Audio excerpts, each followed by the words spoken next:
Hola chicas y chicos, nuevamente con ustedes para continuar con nuestro estudio acerca de los diversos temas de la psicología. ¿Ya? En esta oportunidad, la semana número 16, vamos a conocer ya algunos aspectos importantes referidos a un sistema teórico llamado psicoanálisis, ya que muy probablemente muchos de ustedes han escuchado en algún momento este término, muchos también ya tienen, ¿no?, ciertas nociones con respecto a las propuestas establecidas eh, por esta teoría, ¿no? ¿Qué vamos a estudiar del psicoanálisis el día de hoy? Bueno, la definición, ya el primer y segundo enfoque, los mecanismos de defensa, aquellos que han sido tal vez más recurrentes en pregunta de examen de admisión, y la teoría del desarrollo psicosexual, ¿ya? Ahora, los objetivos que nos hemos propuesto para esta sesión, en primer lugar, es reconocer los enfoques propuestos por el psicoanálisis, ya tanto el enfoque topográfico como el enfoque estructural, y sobre todo identificar los principales mecanismos de defensa del yo, ¿ya? Así como también, bueno, nuestro objetivo es conocer la teoría del desarrollo psicosexual, también que forma parte de este sistema teórico.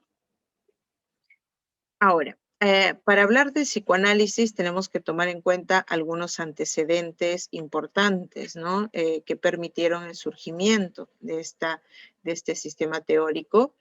Y dentro de estos antecedentes se encuentra, por ejemplo, el uso de métodos radicales, ¿no?, em, que se utilizaban, valga la redundancia, para el tratamiento de la demencia, ¿no? La lobotomía, estas incisiones cerebrales, esos tratamientos electroconvulsivos, generaron tal vez la necesidad de buscar otra forma de abordar estos problemas, ¿no?, que no sean tan invasivos, por así decirlo. También el usar el trance como un tratamiento, ¿no?, para algunas dolencias, ¿no?, para la cura de algunas dolencias enmarcadas dentro de una postura, dentro de una corriente conocida como el mesmerismo.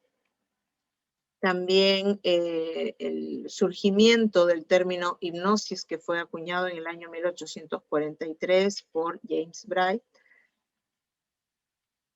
Los trabajos realizados por el psiquiatra francés Jean-Martin Charcot, ¿no?, quien en París fundó una clínica para el tratamiento psicosomático con la hipnosis, ¿no?, con esta técnica por la cual se pone en trance a un sujeto para poder conocer tal vez aquellos aspectos que no manifestaría de manera consciente, ¿no? ¿Ya? También, bueno, entre 1880 y 1882, Joseph Breuer, ¿ya?, trató a una mujer de nombre Berta Pappenheim, a quien podemos observar aquí en la imagen, que presentaba varios síntomas histéricos, ¿ya? Al hipnotizarla, lograba acceder a la memoria de los problemas que tenía y a esa técnica la denominó catarsis. Luego, Breuer analizó este caso con Freud y a Berta Pappenheim la llamaron Fräulein Anna O, ¿ya? En 1885, Freud viajó a Francia para aprender cómo utilizar la hipnosis y tratar pacientes histéricos, ¿ya? Así analizó junto con Jean-Martin Charcot el caso de Anna O. Sin embargo, este le restó importancia. En una conversación informal, le escuchó decir a Charcot que todos los problemas psicológicos en el fondo son sexuales. Dicho comentario influyó significativamente en Freud, lo impresionó a tal punto que luego desarrolló todo un sistema teórico con esta visión, ¿no?, pansexualista, ¿ya? Ahora, ¿cómo es que surge el psicoanálisis? Bueno, el inicio del psicoanálisis se remonta más o menos a finales del siglo XIX, 1895, donde Freud convenció a Joseph Breuer de publicar un libro titulado Estudios sobre histeria o sobre la histeria, ¿no?, que observamos aquí en la imagen, donde se describe el caso de Anna O y otros pacientes, ¿no? Breuer valoró a la catarsis como eje principal de su terapia.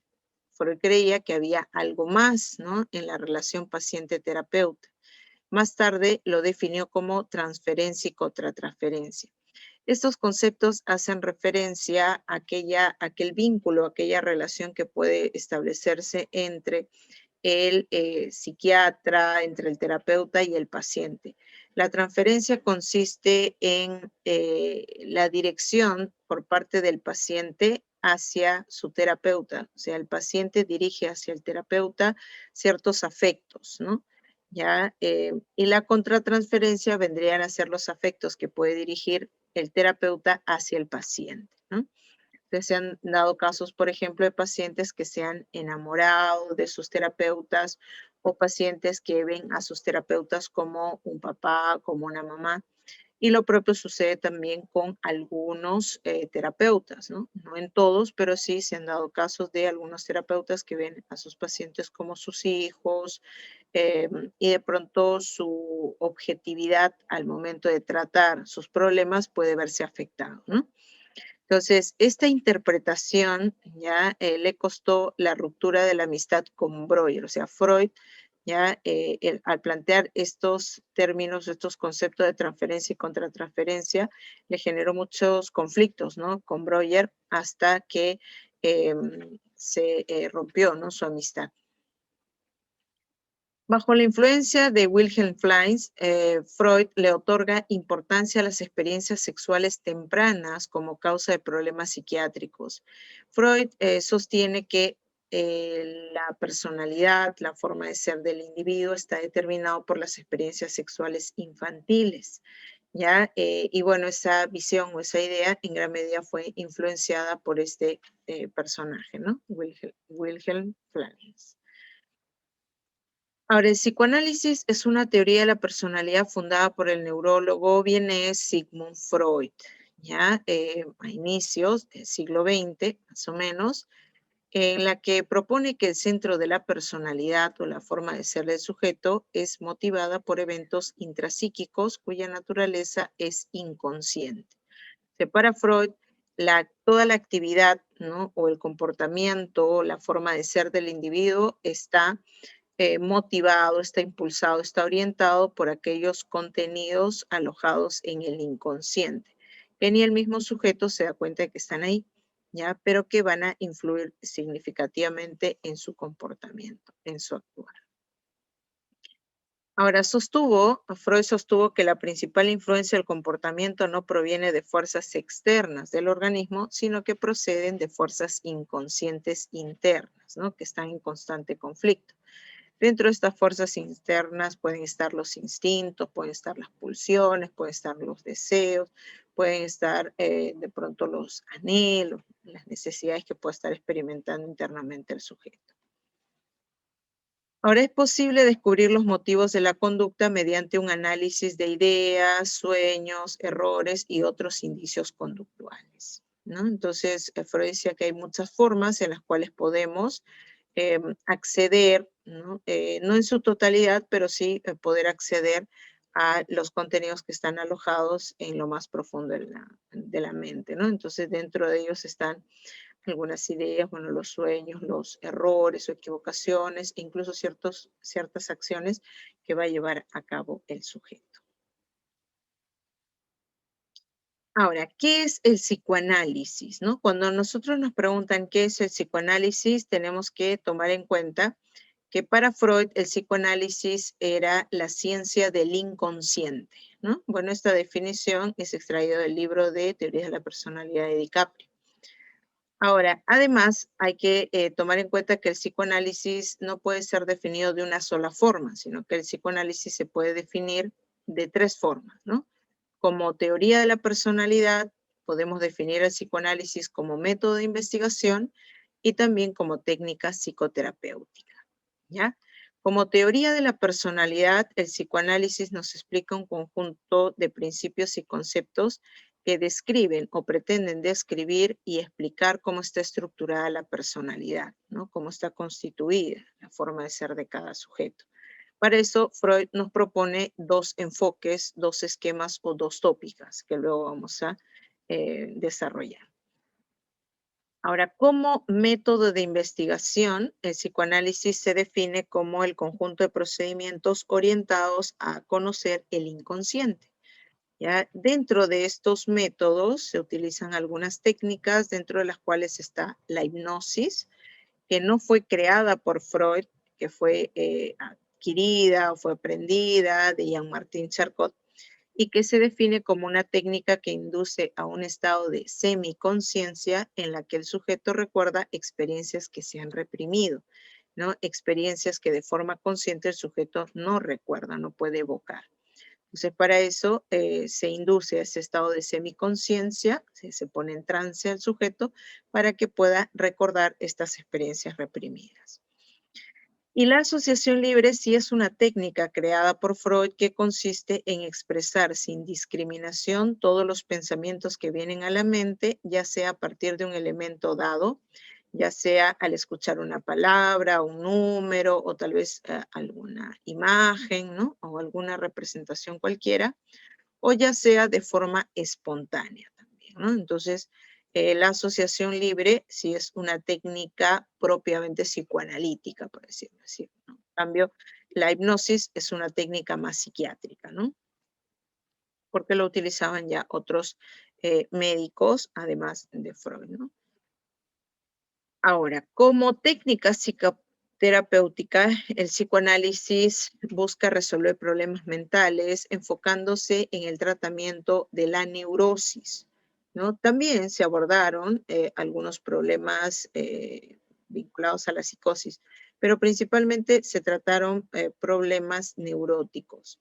¿Ya? Para tratar estos problemas, si bien es cierto, se utilizó en algunos casos la hipnosis, la asociación libre, la interpretación de los sueños, ¿ya?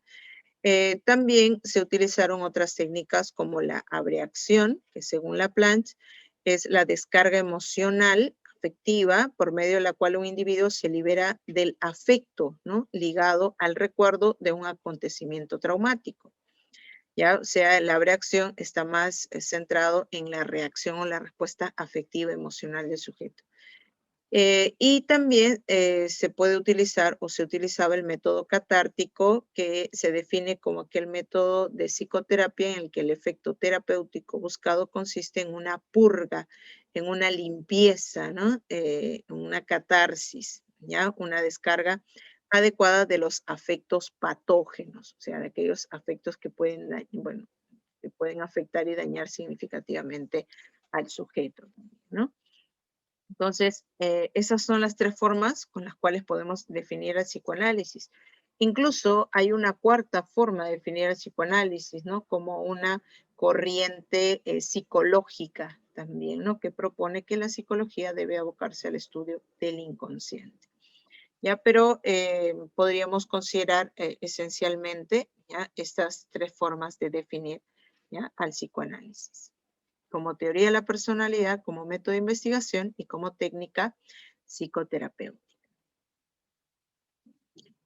Ahora es importante que conozcamos algunos conceptos básicos, conceptos principales que se van a utilizar para poder comprender y entender la teoría de Freud, ¿no? La teoría psicoanalítica. Uno de los conceptos que está muy marcado dentro de esta teoría es el determinismo, ¿no? El determinismo psíquico, que viene a ser el supuesto de que todo comportamiento es resultado de experiencias de la niñez temprana o de la infancia, ¿no? Vinculados con el desarrollo psicosexual, ¿ya? Luego vamos a ver que hay una relación, de pronto, en su teoría de la personalidad con su teoría del desarrollo psicosexual, ¿ya? Entonces, ese determinismo dice que la personalidad del sujeto se forma desde que se nace hasta que termina la etapa de la infancia, desde el nacimiento hasta los 5 o 6 años promedio, que involucraría a la infancia, la niñez temprana, ¿ya? Y que están vinculados con el desarrollo psicosexual. Otro concepto también esencial dentro de la teoría de Freud es inconsciente, ¿no? que se define como parte de la personalidad que está fuera de la conciencia y que determina el comportamiento, ¿no? Por los contenidos que se encuentran alojados en esa parte de la personalidad. Pulsiones o instintos que vienen a ser presiones para actuar sin que haya una intención deliberada, consciente, con el objetivo de alcanzar ciertos fines.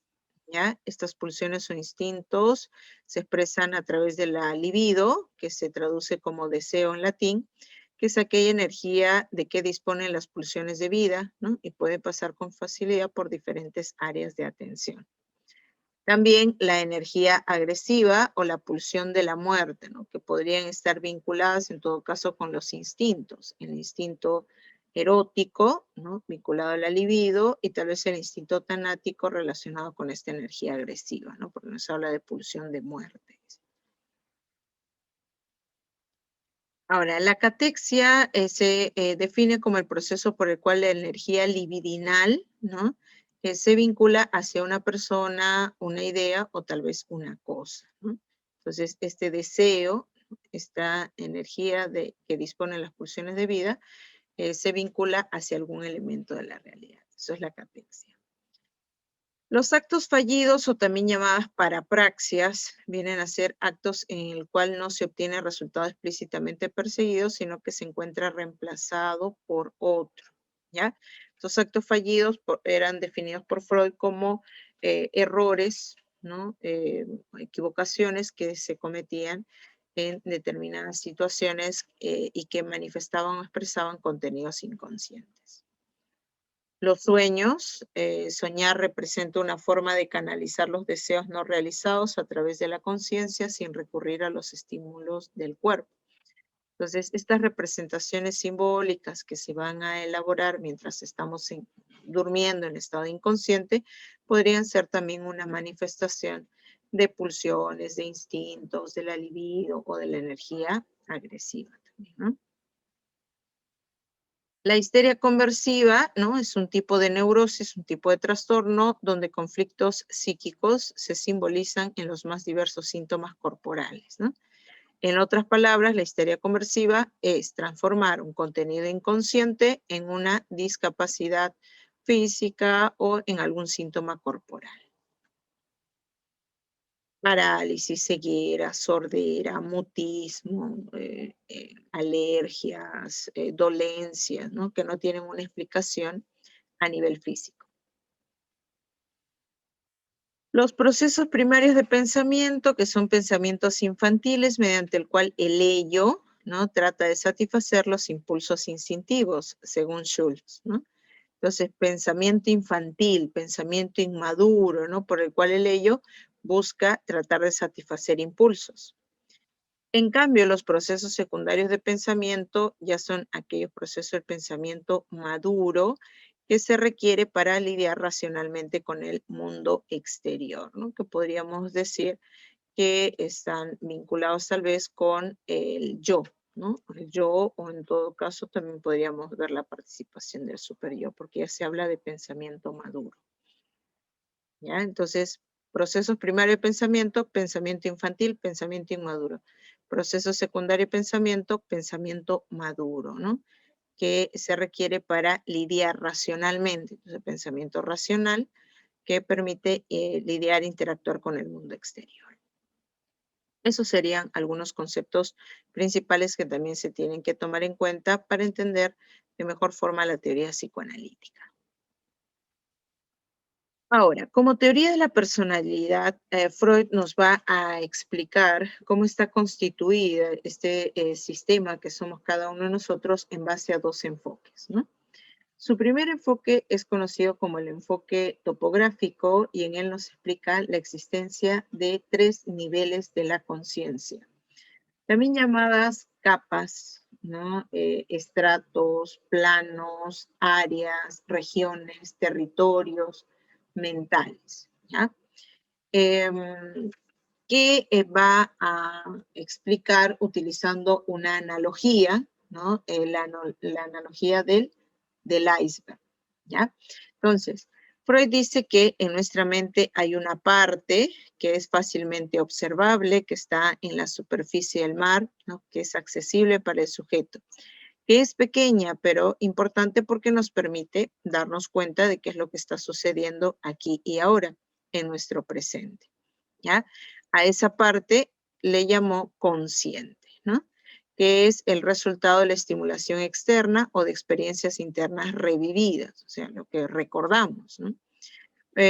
Hace referencia a aquellos contenidos que se manifiestan en el presente, en el momento presente de la conciencia, y está relacionada con la conciencia de la identidad, ¿no? De quiénes somos, de qué estamos haciendo en determinado momento, qué cualidades estamos mostrando. Ahora, hay una parte de nuestra mente a la que Freud llamó preconsciente, ¿no? Que es el segundo nivel de la conciencia. Ese preconsciente contiene recuerdos latentes que surgen espontánea y deliberadamente o a través de asociación con la estimulación actual, ¿no? Entonces, estos recuerdos pueden llegar al plano consciente de manera voluntaria o involuntaria. ¿Ya? Es, digamos que el límite entre el consciente y el inconsciente. ¿Ya? En algunos textos lo encuentras como la parte accesible del inconsciente, ¿no? Y es el filtro entre el consciente y el inconsciente, ¿ya? O sea, todo lo que se va viviendo aquí en el plano consciente, ¿ya? Que es importante, significativo, útil incluso para el sujeto más adelante, suele enviarse al preconsciente para que después se pueda actualizar, traer al presente o recordar, ¿no? Evocar. Entonces, no se puede ver directamente, está por debajo, ¿no? De la superficie, pero es una parte accesible, ¿no? Para el consciente. Ahora, la parte más profunda de la mente del sujeto, o diríamos la parte más profunda del iceberg, en lo que hay en mayor cantidad, está representando al inconsciente, considerado como el depósito mental del pasado, ¿ya? Sobre todo de aquellas experiencias que han sido perturbadoras, dolorosas o incómodas, ¿ya? No obligado por el deber o la restricción, ¿ya? Comúnmente inaccesible, no se puede llegar directamente, ¿no? Por ejemplo, no se puede conocer en su total dimensión al iceberg en muchos casos, por la presión, por la profundidad, por la temperatura, etcétera, ¿no? Que limitan que se conozca el real tamaño, ¿no? De ello, a menos que se utilicen, claro, instrumentos muy sofisticados, ¿no? Que sí permitan conocerlo, pero así fácilmente un individuo no podría conocer la total dimensión que tiene un iceberg, ¿no? Ahora, se manifiestan a través de diversas formas. Los contenidos que están alojados acá en el inconsciente son instintos, pulsiones, anhelos, deseos, conflictos, traumas, sentimientos, actitudes que están alojadas aquí, ¿no? En lo más profundo de la mente del sujeto. Que debido a la censura, que es la barrera que va a impedir que los contenidos que están en el inconsciente lleguen al consciente. O sea, por eso ni el mismo sujeto se da cuenta de qué contenidos hay en su inconsciente. Sin embargo, van a buscar la forma de manifestarse. Y una de las formas de manifestación del contenido inconsciente es a través de las parapraxias o los actos fallidos, los errores o equivocaciones que cometemos al hablar, al escribir o al actuar incluso. Los sueños, estas representaciones simbólicas que se elaboran mientras se duerme, ¿no? Ya la actividad onírica. Entonces, también sería una manifestación del inconsciente. A veces nuestros sueños podrían estar reflejando, manifestando un temor, un trauma, ¿no? Un conflicto, un deseo. El humor, los chistes también son una vía por la cual los contenidos que están alojados en el inconsciente podrían llegar al consciente. Y los trastornos conversivos, ¿no? La histeria conversiva. Hay algunas personas que convierten sus deseos, sus temores o sus traumas en ceguera, en sordera, en parálisis, en determinadas dolencias, ¿no? O de pronto discapacidades motoras o sensoriales. ¿Ya? Esas vendrían a ser las formas en las cuales se van a manifestar los contenidos inconscientes. Muy bien. Ahora, no es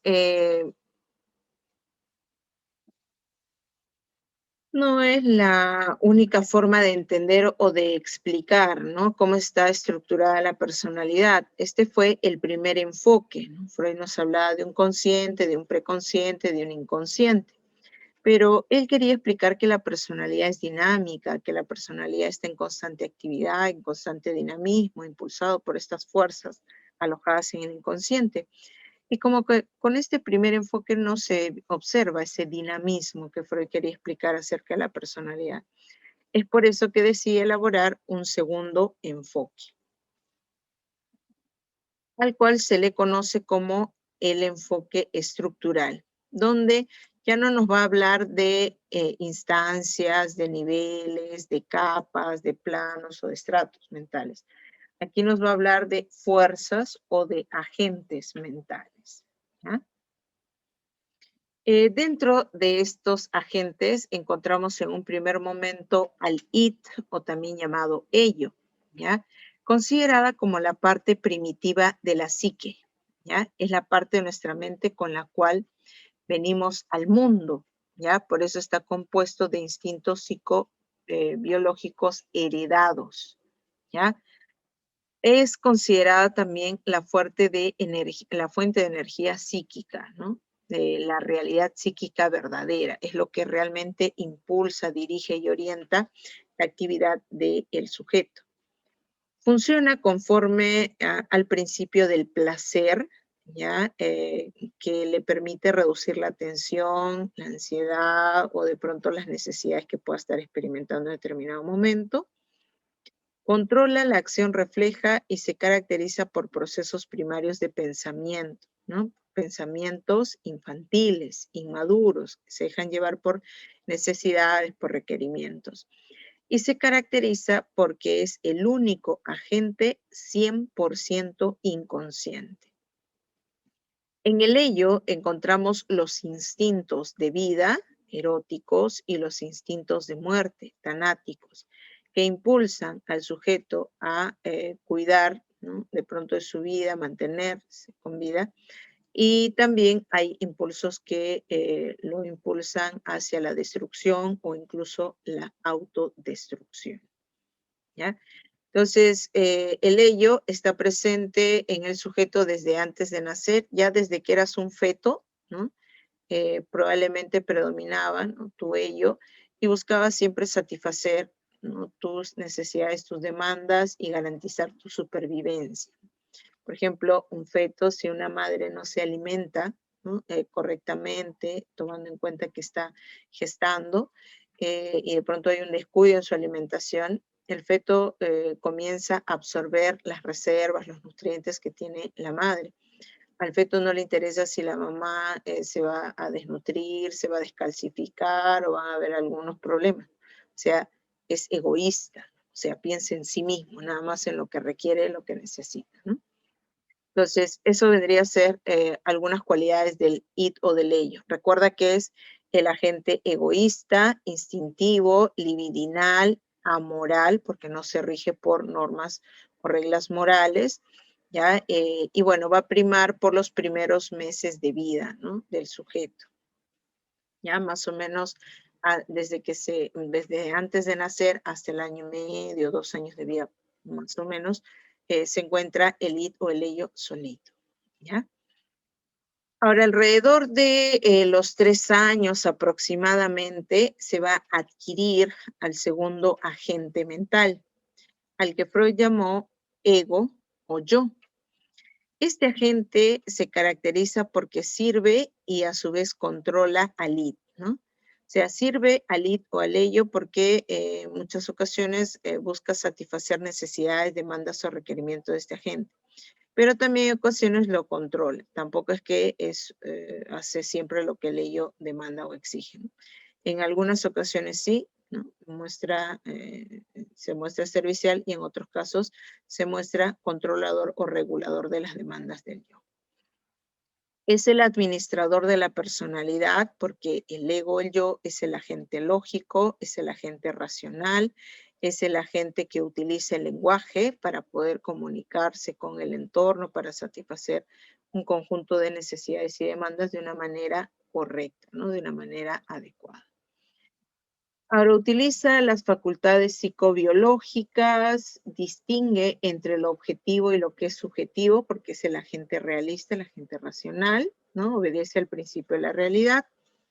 Se caracteriza por los procesos secundarios de pensamiento, o sea, por un pensamiento maduro, ¿no? Que le permite lidiar con los diversos elementos de la realidad. Es consciente, preconsciente e inconsciente, ¿ya? El yo o ego se posee, por así decirlo, las tres partes de la conciencia, ¿no? Entonces, hay un yo consciente, hay un yo preconsciente, hay un yo inconsciente. Y finalmente, nuestro ego o yo es el mediador entre el id, ¿no? El ello, y el superego, ¿no? Afrontando lo externo, ¿ya? Afrontando a lo externo. Luego del ego, que se adquiere alrededor de los 3 años, entre los 5 o 6 años aproximadamente, adquirimos al último agente, el que Freud llamó superego o superyo. Este agente tiene dos funciones, ¿ya? La conciencia, para discernir entre lo que es correcto o incorrecto, en lo que está bien, en lo que está mal, para darse cuenta, ¿no? De qué está bien, qué está mal, y contiene el ideal del ego, o sea, cómo debería de comportarse el sujeto para alcanzar la perfección, ¿no? Ahora, el superego, superyo, es el componente moral o cultural de la personalidad. Es el que ejerce la censura, el que impide que el sujeto haga cosas inadecuadas o que lleve a cabo acciones que vayan en contra de las normas o las reglas establecidas. Obedece al principio del deber, ¿no? Mientras que el ello obedece al principio del placer y el yo obedece al principio de la realidad. El superyo está regido por el principio del deber, el deber por el deber mismo. ¿Ya? Lucha por fines moralistas y perfeccionistas. Tu superior siempre te dice que hagas lo correcto, lo adecuado, que cumplas las normas y las reglas para que así seas una persona perfecta. Promoviendo el autocontrol, ¿no? De necesidades, de demandas, requerimientos, inhibiendo los impulsos del id, ¿ya? Y se caracteriza porque es preconsciente e inconsciente principalmente. Y también, bueno, se opone a los otros dos agentes porque está regido por un principio distinto, ¿no? Entonces, todos nosotros, todo ser humano posee una parte consciente, preconsciente e inconsciente, y también contiene un ello, un yo y un superyo. O sea, es así como explica cómo está constituida o estructurada la personalidad, ya sea por medio del enfoque topográfico o por medio del enfoque estructural. Muy bien. Ahora, aquí vamos a ver cómo está estructurada la mente y podemos relacionar tal vez los dos enfoques, ¿no? Recuerda que en su primer enfoque nos habla de niveles o instancias mentales. Consciente, todo aquello de lo que estamos al tanto en un momento dado. El preconsciente, el conjunto de pensamientos, sentimientos, recuerdos y deseos que son llevados con facilidad al nivel consciente. Están latentes acá, ocultos, pero que rápidamente llegan al plano consciente. El inconsciente, pensamientos, sentimientos, recuerdos y deseos que son en extremo difíciles de llevar a la conciencia y que una de las formas en las que podrían aparecer sería disfrazado en los sueños, ¿ya? Entonces, saber qué hora es, qué clase estás llevando, de pronto qué tema estás estudiando en ese momento, es gracias a tu consciente. Ahora, lo que aprendiste la semana pasada en el curso de psicología, el tema que estudiaste, eso probablemente estaba guardado en tu preconsciente. No lo tenías en tu mente en este momento, pero rápidamente pudiste evocarlo o recordarlo. Ahora, hay en tu inconsciente, en lo más profundo de tu mente, una serie de deseos, anhelos, conflictos, temores, pulsiones, instintos, ya que ni tú mismo te das cuenta o ni tú misma te das cuenta que están ahí alojados en tu mente, pero que van a ir definiendo y determinando tu actuar, ¿ya? Ese es con el primer enfoque, niveles de la conciencia. En el segundo enfoque, ya nos explica la existencia de agentes mentales, ¿no?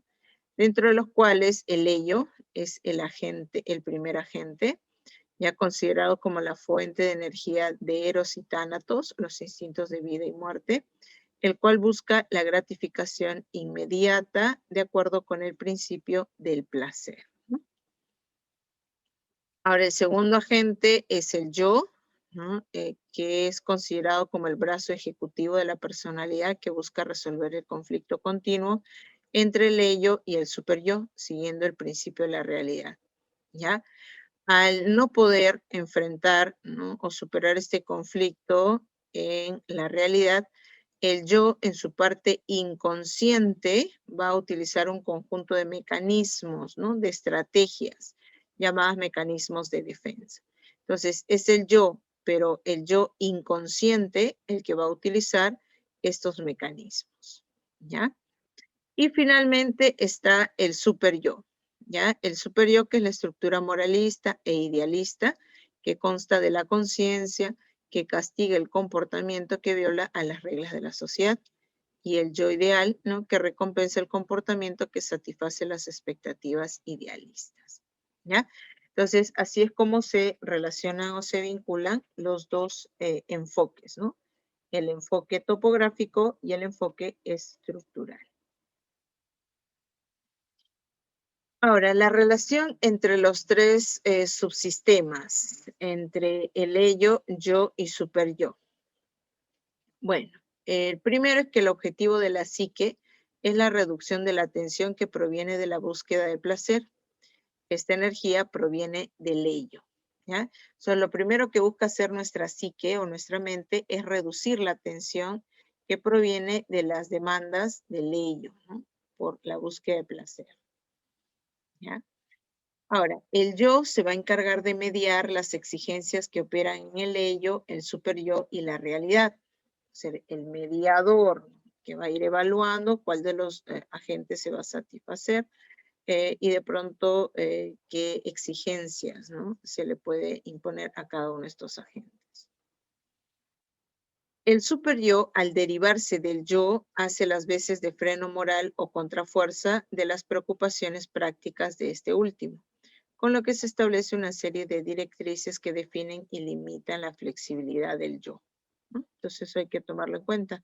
El superyo deriva del yo, ¿ya? Pero hace en ocasiones las veces de freno moral, ¿no? O de contrafuerza, ¿ya? Acerca de algunas preocupaciones que pueda tener el yo.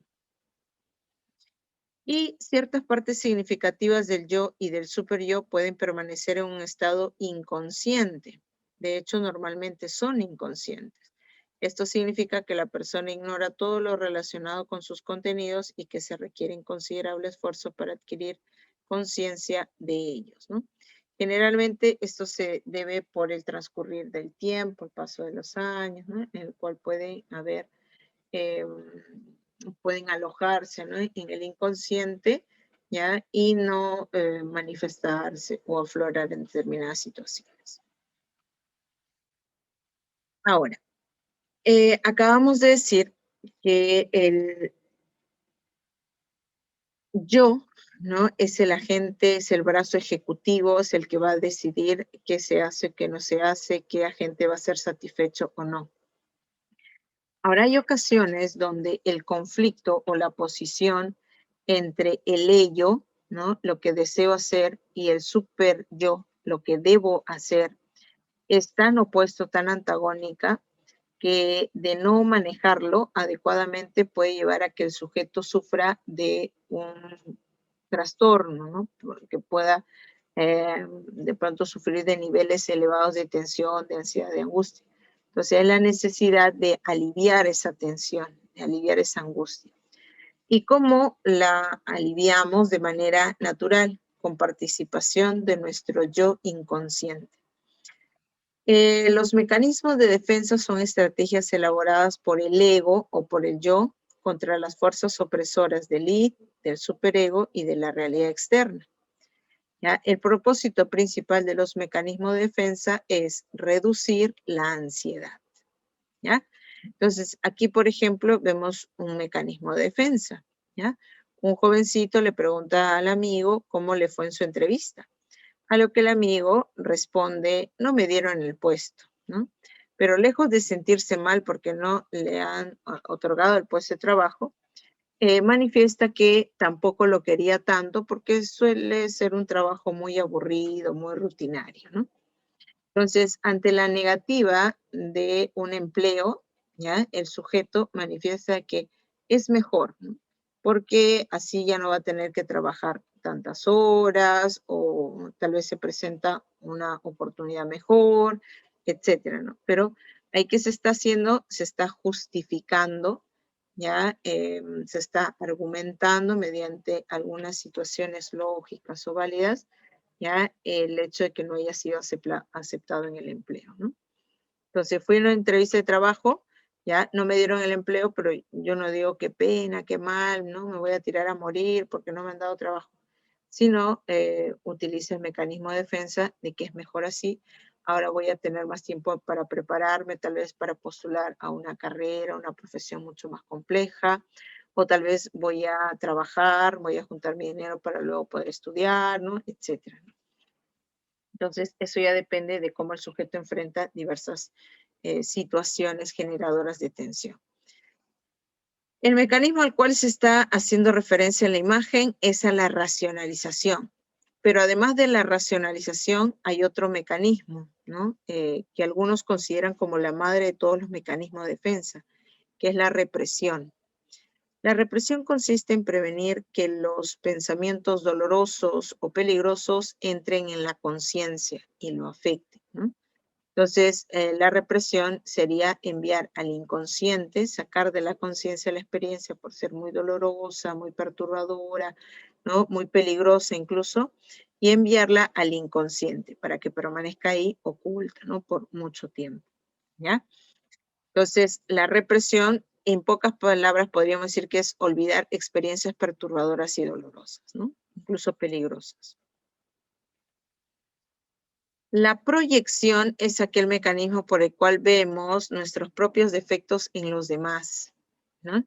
Yo que soy una mujer muy chismosa, de pronto veo ese defecto en otra persona y la acuso de ser chismosa. Oye, ¿por qué eres chismosa? Porque estás siempre metida en la vida de las personas. Cuando la chismosa soy yo. Entonces, ¿qué estoy haciendo? Me estoy proyectando, ¿no? Estoy atribuyendo o estoy viendo en otros sujetos mis propios defectos, ¿ya? La racionalización, por otro lado, es aquel mecanismo de defensa por el cual se hace que la conducta parezca racional y con eso se justifica un error, un fracaso, una torpeza o una limitación, ¿no? ¿Ya? No me dieron el puesto de trabajo, pero igual no lo quería, dice, ¿no? Porque es muy aburrido, es muy rutinario, ¿no? Yo no estoy para ese tipo de trabajo. Entonces, ¿qué está haciendo? Está justificando el no haber sido aceptado por una determinada empresa. La sublimación es aquel mecanismo por el cual se busca encontrar salidas inofensivas para la atención, pero que está asociada con necesidades frustradas. Entonces, la sublimación implicaría encontrarle salidas culturalmente refinadas a los impulsos primitivos. Dicho de otra manera, satisfacer impulsos inadecuados con actividades valoradas socialmente, ¿ya? Por ejemplo, una persona que se siente bien al agredir físicamente a las personas, pero no puede ir por la vida golpeando a cualquiera para sentirse bien. Entonces, ¿qué hace esta persona? Opta por practicar un deporte donde pueda golpearse a las personas, donde pueda liberar tensión, sin que nadie lo juzgue, lo cuestione o lo critique por dicha actividad. Entonces, sin darse cuenta, ¿no? Comienza a mostrar cierto interés por practicar un deporte en particular, ¿no? Entonces, eso es la sublimación. Encontrar salidas culturalmente refinadas a los impulsos primitivos. También hay otro mecanismo llamado formación reactiva, que consiste en encubrir un motivo o sentimiento experimentando conscientemente su opuesto, ¿ya? Dicho de otra manera, hacer lo contrario a lo que piensas o sientes. Suele ser un mecanismo de defensa. Por ejemplo, en la relación entre algunos yernos y sus nueras, o sus suegras, perdón. Algunos, no estamos diciendo todos, hay algunos yernos que tienen una serie de ideas negativas, ¿no? Cierto rechazo hacia sus suegras, pero cuando están frente a ellas, cara a cara, las halagan, resaltan sus cualidades, valoran, le agradecen, ¿no? El apoyo y todo lo demás. Entonces, este yerno, ¿no? Tiene una serie de ideas negativas con respecto a su suegra, sin embargo, cuando está frente a ella, la trata de la mejor forma posible. ¿Ya? A eso se le conoce como formación reactiva. Por eso dice encubrir un motivo o sentimiento experimentando conscientemente su opuesto. Entonces, yo siento odio, sin embargo, me comporto de forma muy amorosa, ¿no? Muy atenta. Tal vez yo soy una persona egoísta, pero me comporto de forma muy solidaria, ¿no? Entonces, ahí hablaríamos de formación reactiva. Ahora, hay otros mecanismos más. Tal vez has escuchado hablar de la regresión, has escuchado hablar tal vez del desplazamiento, has escuchado hablar probablemente de la negación, de la introyección, de la identificación, ¿no? Etcétera. Que bueno, son algunos mecanismos que también fueron agregados por Anna Freud, ¿no? La hija de Freud. Ya, pero él ya nos hablaba y nos mencionaba algunos mecanismos, ¿no? De defensa. No son los únicos, sino que son aquellos que han sido como pregunta o alternativa de examen de admisión San Marcos. Por eso lo estamos considerando. Muy bien, entonces la teoría de la personalidad propiamente de Freud se basa en los dos enfoques, en el enfoque topográfico, en el enfoque estructural y dentro de este enfoque estructural en los mecanismos de defensa, en estas estrategias que utilizamos para poder aliviar tensión o ansiedad. Ahora, otro aporte significativo de la teoría psicoanalítica es el que nos explica cómo se desarrolla el sujeto a lo largo de su ciclo vital, ¿no? Y cómo sus impulsos o sus experiencias, ¿no? Vividas en los primeros años de vida van a ir determinando y definiendo su forma de ser. ¿Ya? De ahí que es importante recordar en algunos casos y conocer en otros las etapas psicosexuales de desarrollo. ¿Ya? Freud dice que la sexualidad, ¿no? O el desarrollo psicosexual del sujeto involucra 5 momentos, ¿no? O 5 etapas, ¿ya? De las cuales la primera de ellas es la etapa oral, ¿ya? En cada etapa o en cada fase, la libido, la energía sexual o este deseo, ya se aloja o se ubica en determinada parte del cuerpo, convirtiéndose esta parte en una zona erógena, en una fuente de placer. Ahora, para experimentar ese placer o satisfacción, ¿no? Al estimular esa zona erógena, el sujeto suele utilizar algunos objetos libidinales, objetos de deseo, como en este caso el pezón de la madre, si hablamos de un bebé, ¿no? Desde que nace hasta el año y medio de vida más o menos, ¿ya? El sujeto forma parte de la fase oral, donde está presente ya el ello, porque recuerda que el ello es innato, ¿ya? Aquí la zona erógena o la fuente de placer es la boca, ¿ya? El objeto libidinal es el pezón de la madre, la edad entre el nacimiento a los 18 meses, y el conflicto que va a tener que enfrentar, ¿ya? El sujeto durante esa etapa es el destete. Dependiendo cómo se enfrenta este conflicto, ¿ya? Muy probablemente el sujeto pueda desarrollarse con normalidad o inclusive pueda quedar fijado, estancado, con determinadas cualidades o características de esta etapa, ¿ya?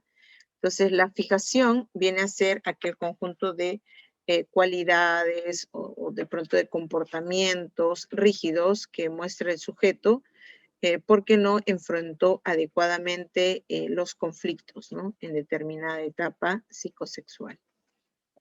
Entonces, el destete es el conflicto que el sujeto tiene que superar adecuadamente para que no muestre comportamientos rígidos o inflexibles, como el alcoholismo, la glotonería, el pesimismo, el optimismo, la envidia, la agresividad, la impaciencia. ¿Ya? Estos serían algunos rasgos de fijación si es que el sujeto no ha resuelto correctamente el conflicto, ¿no? de determinada etapa. ¿Ya? Ahora, la segunda etapa fue llamada por Freud anal. ¿Ya? En esta etapa va a aparecer el yo, se va a adquirir el yo o ego. La zona erógena es el ano y la uretra, es decir, que la libido, esta energía sexual, va a salir de la boca y se va a ubicar en el ano y en la uretra, ¿no? Los esfínteres, aquellos conductos que eliminan desechos orgánicos, ¿no? Por medio de la micción o de la defecación, principalmente. Ahora aquí el objeto libidinal vienen a ser las ropas interiores, los depositorios, porque coincide con el entrenamiento y el control de esfínteres. ¿Ya? De ahí que los pequeños de esta etapa ya suelen experimentar cierta satisfacción al retener o expulsar las heces o la orina, o de pronto al estar cambiándose constantemente de ropa, inclusive de ropa interior, ¿no? Entre otras actitudes que puedan mostrar los pequeños. Entre el año y medio a los 3 años, ¿no? Que es la etapa en la que van ejerciendo cierta autonomía, donde ya pueden desplazarse solos, donde ya pueden controlar sus esfínteres, pueden comer solos, ya pueden hablar, etcétera, ¿no? O sea que serían algunos logros importantes durante esta etapa. El conflicto que va a tener que superar adecuadamente es el control de esfínteres. Tiene que aprender a regular sus necesidades de micción y defecación. Ahora, si no se supera correctamente este conflicto, pueden surgir fijaciones, como el ser personas muy avaras, ¿no? La avaricia, el ser excesivamente ordenadas o muy desordenadas, el ser personas muy generosas, muy dadivosas, ¿no? Cayendo incluso en el despilfarro, o tal vez ser muy tacañas, ¿no? ¿Ya? La pulcritud, la limpieza, la higiene, o tal vez el descuido, ¿no? E incluso algunas conductas sociales, ¿no? Que podrían evidenciar fijación en esta etapa.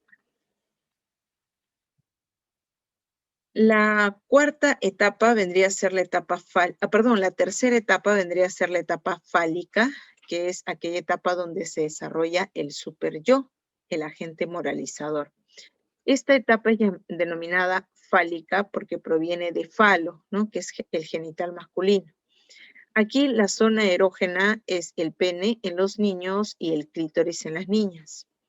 El objeto libidinal, o el objeto que puede generar, ¿no?, satisfacción o placer, por así decirlo, serían los genitales de sí mismo, ¿no? Entonces es en esta etapa donde ya se manifiesta el autoerotismo o la masturbación, pero no vinculada al deseo sexual que pueda tenerse hacia otras personas, sino a la exploración y al conocimiento de su propio cuerpo, ¿no? Al ir explorando su cuerpo, el pequeño se toca sus genitales, experimenta placer, y bueno, esta conducta puede repetirse y mantenerse cada vez que quiera, ¿no?, experimentar estas sensaciones. Es importante, sí, orientar, ¿no?, a los pequeños que están durante esta etapa, ¿ya? Entender de que es parte de su desarrollo, ¿ya? Pero que también debe haber un momento, un lugar adecuado donde se puedan llevar a cabo estas acciones.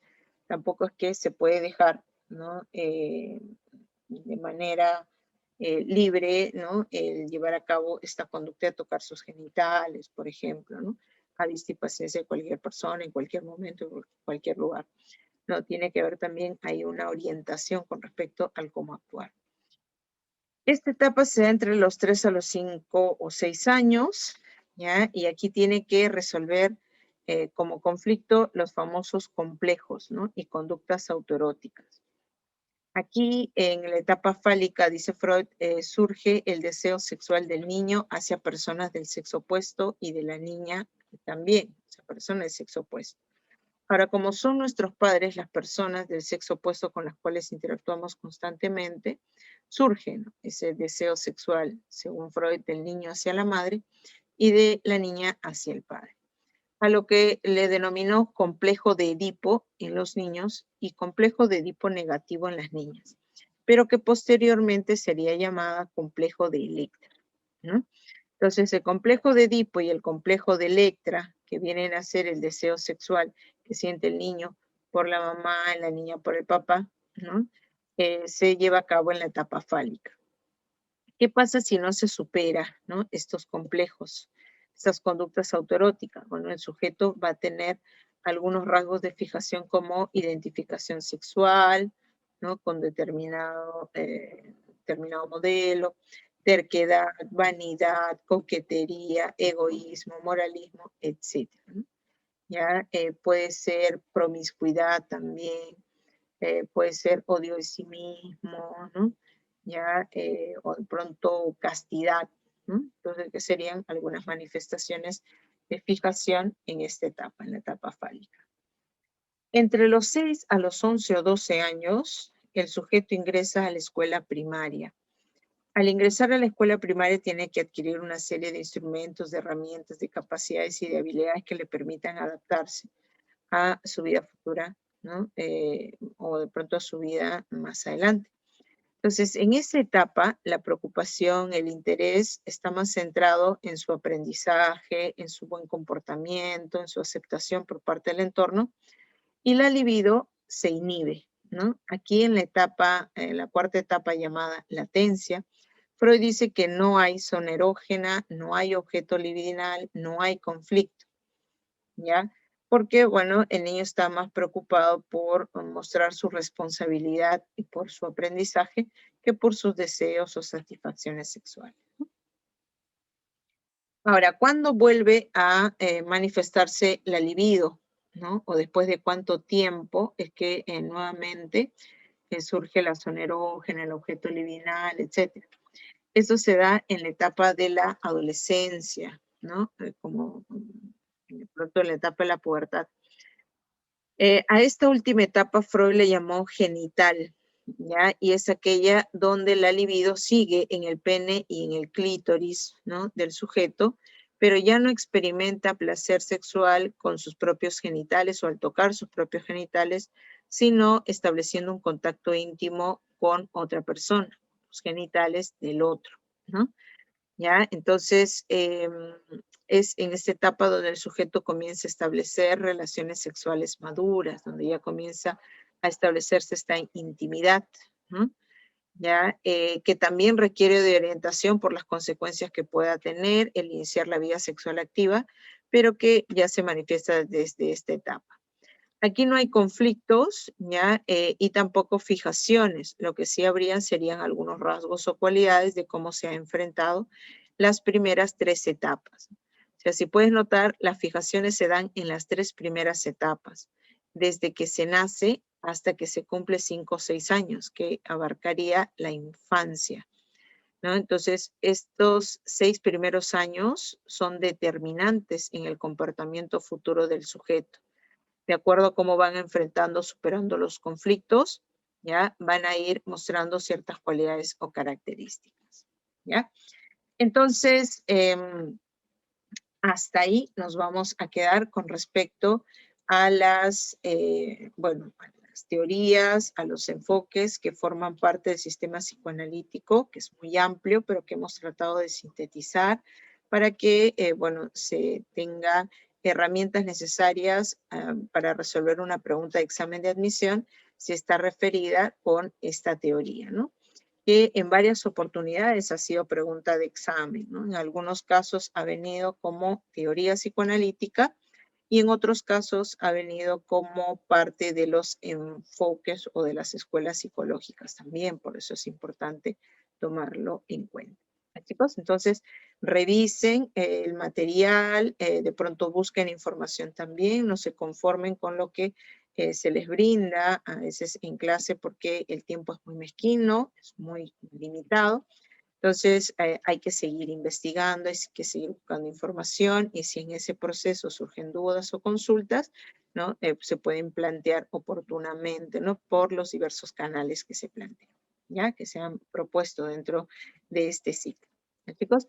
Entonces, conmigo será hasta una próxima oportunidad. Cuídense mucho, muchos éxitos.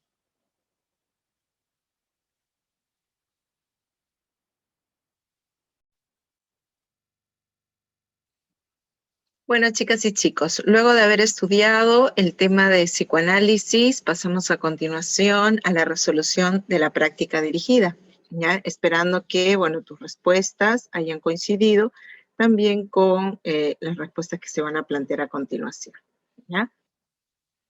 Bueno, el solucionario que paso a presentar corresponde a la semana número 16, el tema psicoanálisis, en el que la primera pregunta nos dice lo siguiente. Hasta 1899, el vínculo de las patologías entre cuerpo y mente eran que las alteraciones de la primera generaban perturbaciones en el segundo. Sin embargo, ello cambiaría cuando una teoría propuso que la relación de estos dos fenómenos también podría ser contrarios, es decir, perturbaciones de la mente podrían generar alteraciones somáticas o corporales.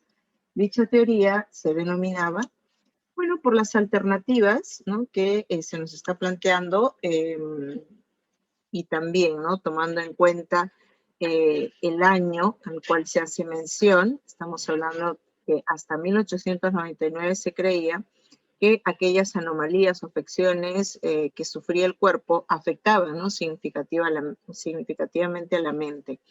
Pero si hablamos de inicio del siglo XX, surge una teoría muy conocida, una teoría muy importante, la teoría psicoanalítica, que sostiene que no solo el cuerpo puede enfermar a la mente, sino que la mente puede enfermar al cuerpo, ¿ya? Y eso se demuestra con aquellas alteraciones mentales llamadas trastornos conversivos, que en esa época estaban vinculadas a la histeria conversiva, por la cual aquellos contenidos alojados en lo profundo de nuestra mente, ¿ya? Generaban o se manifestaban y se expresaban a través de un conjunto de discapacidades físicas que podían ser sensoriales, que podían ser motoras. Entonces, según el psicoanálisis, ¿ya? Hay una serie de contenidos que están en lo más profundo de nuestra mente que van a buscar manifestarse, y una de estas formas de manifestarse es a través de los trastornos conversivos. Entonces, la mente también puede afectar al cuerpo, ¿ya? Entonces, la respuesta a la pregunta número 1 sería avión, ¿no? A finales del siglo XIX y principio del siglo XX surgió una teoría que explica los estados psíquicos de la personalidad sana y los trastornos que ésta sufre como manifestación de fuerzas inconscientes o impulsos instintivos, afirmando que las perturbaciones de la mente, es decir, las fuerzas inconscientes, podrían generar alteraciones corporales. Dicha teoría es conocida como el psicoanálisis y tiene como fundador al médico austríaco Sigmund Freud, ¿ya? Entonces, la respuesta a la pregunta 1 sería avión. Ahora, en la pregunta número 2. En la pregunta 2 dice, en febrero un muchacho se suicidó arrojándose a un tren en marcha. Esto generó reacciones diversas, como compasión entre muchas personas. En otras, la reacción fue opuesta. Un usuario del tren comentó, qué egoísta el suicida, elige acabar con su vida así, cuando hay más tránsito y nosotros terminamos perjudicados porque llegamos tarde a nuestros centros de labores. El mecanismo de defensa que se evidencia en el usuario que critica al suicida es, si recuerdas, un mecanismo de defensa es una estrategia que utiliza el yo inconsciente, según Freud, para aliviar los grados de tensión, de ansiedad que puede experimentar un sujeto por el conflicto que se genera entre las demandas y exigencias del ello, del super yo y de la realidad. Entonces, dentro de estos mecanismos encontramos a la represión, que consiste en enviar al inconsciente, en sacar de la conciencia aquella experiencia considerada como dolorosa, como perturbadora, como perjudicial, ¿no?, entre comillas, para el sujeto, ¿ya? La racionalización es el mecanismo por el cual justificamos fracasos, torpezas, limitaciones con argumentos válidos y aceptables. La proyección consiste en atribuir a otros nuestras limitaciones, nuestros defectos o nuestras falencias, ¿no? Ver en los demás aquellas cualidades negativas que poseemos. Y el desplazamiento vendría a ser el mecanismo por el cual redirigimos o canalizamos nuestros impulsos negativos hacia algo menos peligroso, menos riesgoso para nosotros.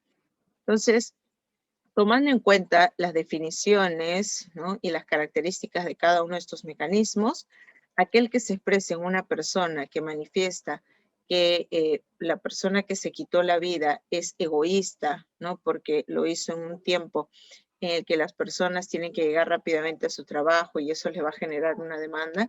Entonces, está manifestando eh, esta persona su egoísmo, ¿no?, con esa expresión. Entonces, le dice egoísta a alguien cuando el egoísta es él. Entonces, estaríamos hablando de la proyección, ¿ya?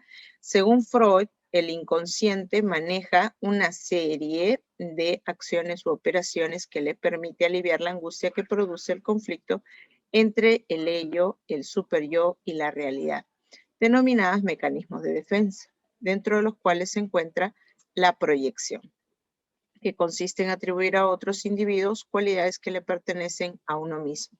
Este mecanismo se manifiesta en aquel usuario del tren que manifiesta que el suicida es un egoísta porque no considera a las demás personas, cuando en realidad el egoísta es él, ¿ya? Entonces, respuesta a la pregunta número 2, CAS, la proyección. Muy bien. Pregunta número 3. En la pregunta número 3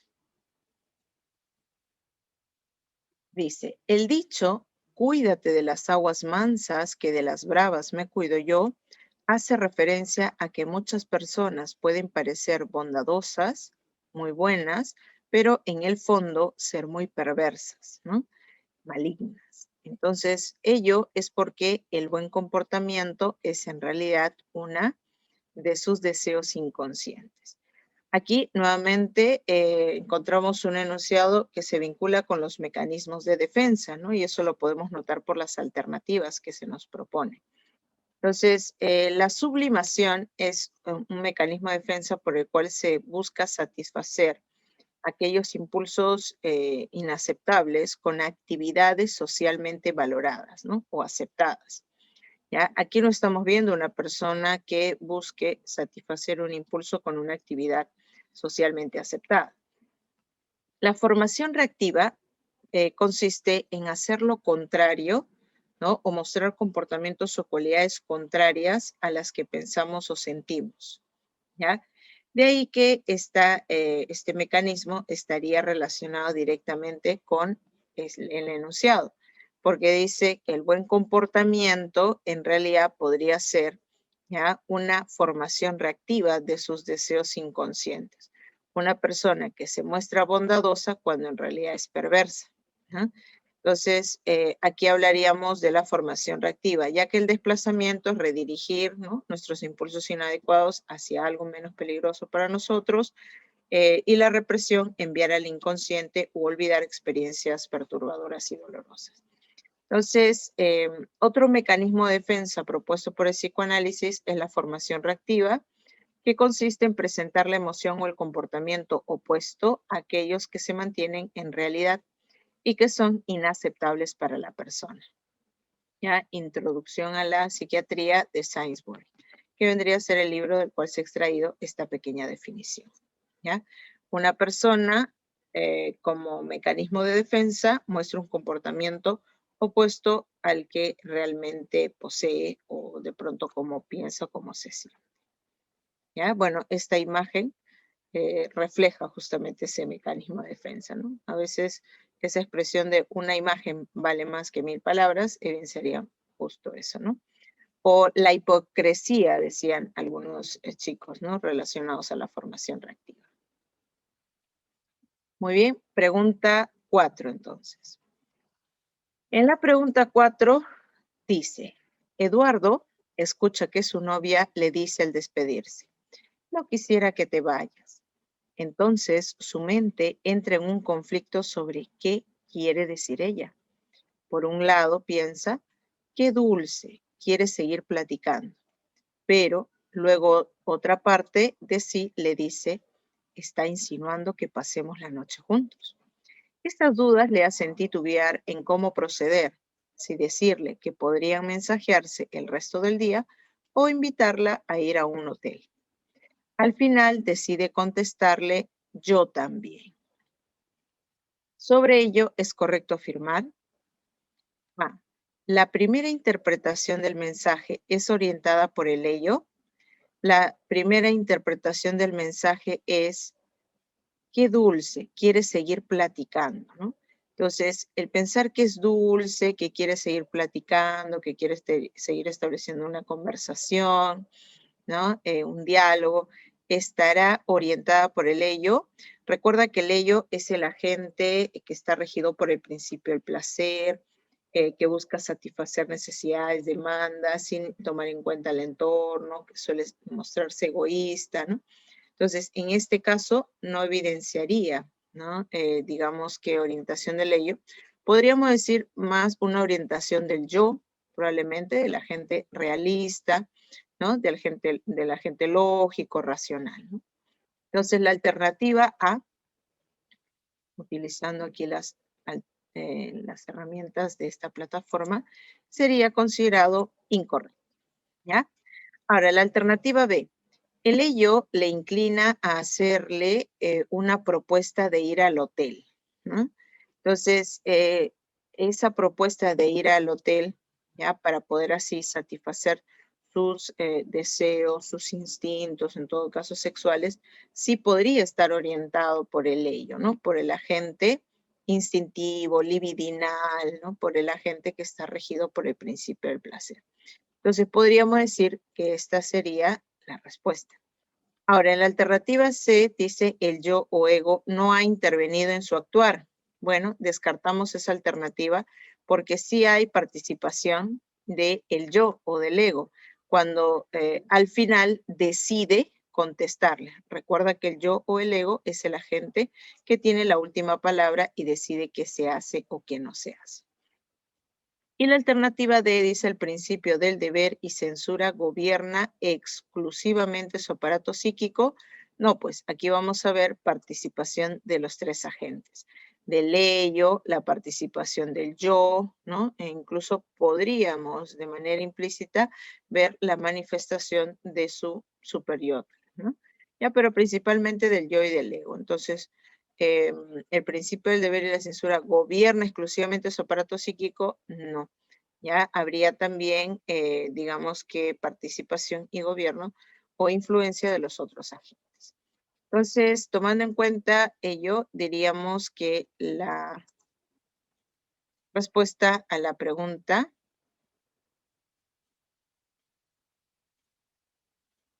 número 4 sería barco. ¿Es así? Claro, recuerda que la expresión de la novia de Eduardo hace que éste dude entre proponerle mensajearse el resto del día, que estaría influenciado por su yo, ¿no? O invitarla a un hotel influenciado por su ello, ¿ya? De ahí que barco sería la respuesta correcta. Muy bien, haces tu captura de pantalla y me das un segundito para borrar estas anotaciones que tengo aquí, de lo contrario van a salir en la siguiente diapositiva. Muy bien, continuamos entonces. En la pregunta número 5 nos dice, Keila es una muchacha muy impulsiva, ¿ya? Es bastante espontánea. Cuando se enfurece, tiende a levantar la voz y a hacer rabietas. Lo mismo que si a alguien le gusta, busca platicar y tener contacto físico con esa persona. Sobre ello, indique la afirmación correcta. 1. Su actuar es influenciado por las demandas del ego, ¿ya? El ser impulsiva, el enfurecerse rápidamente, levantar la voz, el hacer rabietas, el buscar tener contacto físico, cuando a alguien le gusta, ¿será influenciado por el ego o por el yo? No, ¿no es así? Eso sería incorrecto, ¿ya? Y eso lo podemos fundamentar aquí con la resolución, ¿ya? El ego influiría para que actúe de forma razonable y orientada por la situación real que afronta, porque recuerda que el ego es el agente realista, ¿ya? Ahora, El superyo predomina en su estructura psíquica. Aquí estará predominando el agente moralizador, el que ejerce la censura, ¿no? El que contiene los valores, las normas morales. No, incorrecto también. ¿Ya? Incorrecto. Ya que si predominara el superyo, tendría un comportamiento moralista. Sin embargo, ella es impulsiva. ¿Ya? Ahora, ¿es posible que Keila desarrolle una fuerte neurosis debido a que no puede contener sus impulsos? Es posible, sí, es probable que se dé por ahí una neurosis debido a,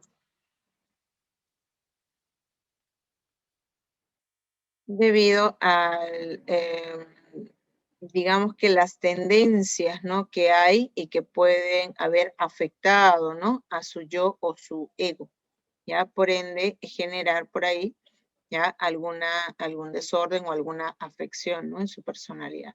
Se puede que Keila desarrolle un temor a las tendencias de su ello, pues el ello ha roto con las defensas creadas por el ego, ¿no? Y en la alternativa número 4 dice que Keila usa el mecanismo de defensa de la represión. Este enunciado sería incorrecto, porque si utilizara la represión como mecanismo de defensa, tendría que olvidar, ¿no? O enviar al inconsciente aquella experiencia perturbadora, frustrante o negativa, ¿no? Entonces, la represión consiste en sacar de la conciencia las ideas, sentimientos o deseos amenazantes o vergonzosos.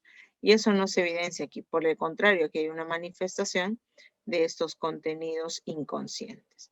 Entonces, la respuesta correcta sería dado, ¿no?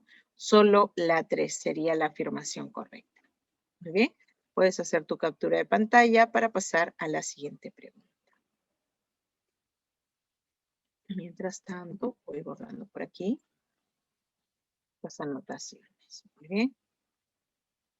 Pregunta 6.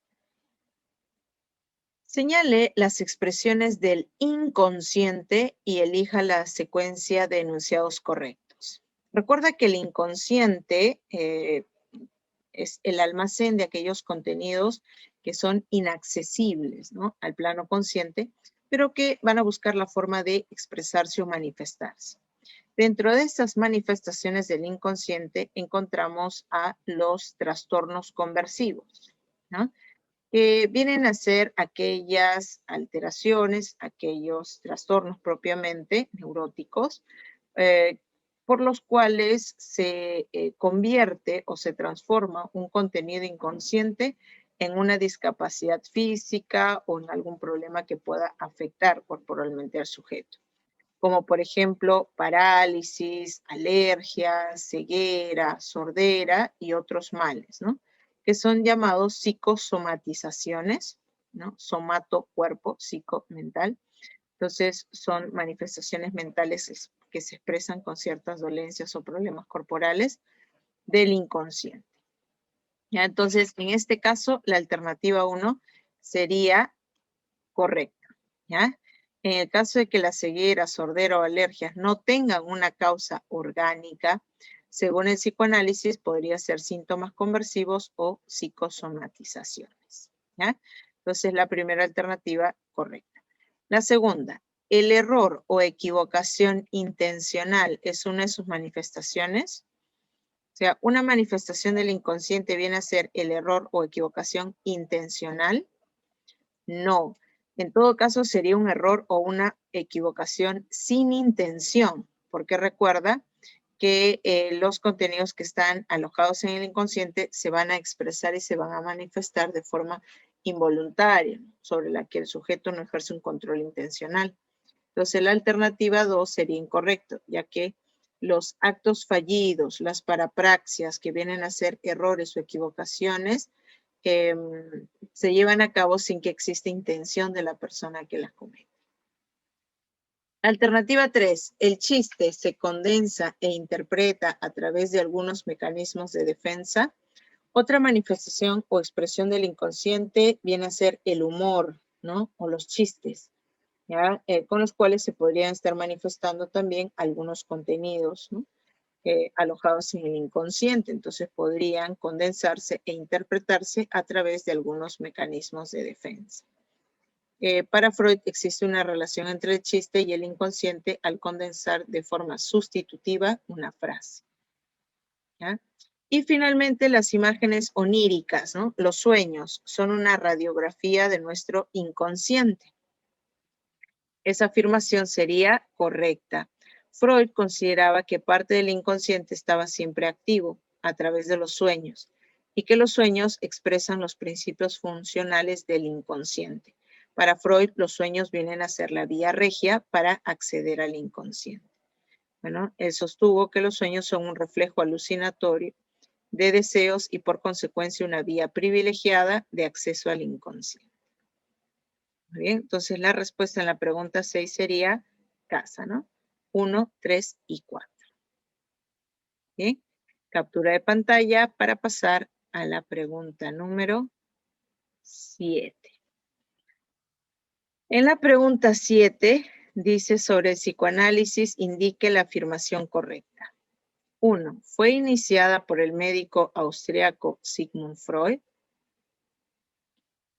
Ese primer enunciado sería correcto, ya que, bueno, si bien es cierto al inicio tuvo la colaboración de Joseph Breuer, este no estuvo de acuerdo con algunas propuestas por Freud, lo que hizo que dejara, ¿no?, de apoyarlo en su desarrollo teórico, incluso se distanciaron, ¿no?, por algunas ideas o conceptos que tenía Freud, ¿no? ¿Ya? Entonces, es así como Freud va a dar inicio, ¿no?, por sí mismo al psicoanálisis, pero teniendo como antecedentes una serie de condiciones y situaciones que ya hemos visto durante la clase. ¿Ya? Entonces, la alternativa 1 es correcta. La alternativa 2, el psicoanálisis comienza con el análisis de caso de neurosis histérica. Ese enunciado también es correcto. ¿Ya? Uno de estos casos de neurosis histéricas más estudiados, ¿no?, dentro del sistema llamado psicoanálisis fue el de Berta Pappenheim, o conocida simplemente como Fräulein Anna O, ¿no?, quien padecía de neurosis conversiva, de histeria conversiva, como se le diagnosticó en esa época, permitió que se tenga una idea de lo que involucran, ¿no?, estos contenidos alojados en el consciente y cómo se manifestaban. La alternativa 3. En un inicio, Freud cree que la histeria solo ataca a la población femenina. Por el contrario, ¿no?, los otros psiquiatras, los otros médicos que trataban ese tipo de alteración llamado histeria, creían que era un mal que le daba solo a las mujeres, ¿no? De ahí justamente el concepto histeria, que proviene de hysteris, que significa útero. Sin embargo, Freud ya fue uno de los teóricos que propuso la existencia de histeria también en varones, ¿no? Pero no hablaríamos de histeria porque los varones no tienen útero. Hablaríamos de el trastorno conversivo, que también se daría ya en varones, no solo ataca a las mujeres. Y finalmente, Freud afirma que psicoanalizarse no llevará a la felicidad, pero nos dará luces para saber cómo enfrentar las perturbaciones de la vida psíquica, ¿no?, lo que es conocido como el pesimismo, ¿ya? O sea, el recibir un tratamiento psicoanalítico no nos va a llevar a ser felices, pero sí nos va a permitir entender y saber cómo enfrentar aquellas perturbaciones que podrían afectar nuestra mente, ¿no? Por ende, correcto sería el enunciado número 4. Recuerda que en Freud hay un determinismo, ¿no?, que considera que las experiencias sexuales infantiles van a ser determinantes en el actuar del sujeto en un futuro, ¿ya? Y que la psicoterapia solo va a ayudar a enfrentar los conflictos infantiles que se hayan tenido, ¿no?, inicialmente. Muy bien, clave entonces en la pregunta 7 sería barco. Y finalmente en la pregunta 8, chicos, mientras la estructura psíquica de él es producto de la herencia biológica, él es heredero de las provisiones parentales y sociales. Bueno, como nos está hablando de estructura psíquica, se nos viene a la mente los agentes mentales, las fuerzas mentales, ¿no? Que son tres: ello, yo y superyo. Ahora, de los tres, solo uno es innato y los otros dos adquiridos. Entonces, si hablamos de una estructura psíquica que es producto de la herencia biológica, es decir, innato, ¿ya? Regido por el principio del placer, que contiene los instintos eróticos y tanáticos, que es egoísta, irracional, amoral. Ese es el ello o id, ¿ya? Mientras que la estructura psíquica, que es heredera de las prohibiciones parentales, de las normas, de las reglas, de los comportamientos sociales adecuados, ese vendría a ser el super yo, o también llamado super ego, ¿no? Entonces, de ahí que la respuesta correcta en la pregunta número 8 sería dado. Recuerda que para el psicoanálisis el ello es una instancia psíquica innata, instintiva, equivalente a una energía que tiende a controlar a nuestra mente. El id está gobernado por el principio del placer y los procesos primarios del pensamiento. ¿Ya? Este agente induce a la persona a buscar alivio inmediato a la atención cada vez que ésta se presenta. Ahora, la atención surge cuando las necesidades se activan y se reduce cuando son satisfechas. Sin embargo, el superyo está constituido por las normas morales interiorizadas con la finalidad tácita de reducir la influencia de las pulsiones que se orientarían hacia la búsqueda del placer. El superego es el representante moral o cultural dentro de la personalidad. Muy bien, chicos. Entonces, hasta aquí nos vamos a quedar con respecto al psicoanálisis y la resolución de la práctica dirigida. Muchas gracias por su atención. Bueno, conmigo será hasta una próxima oportunidad.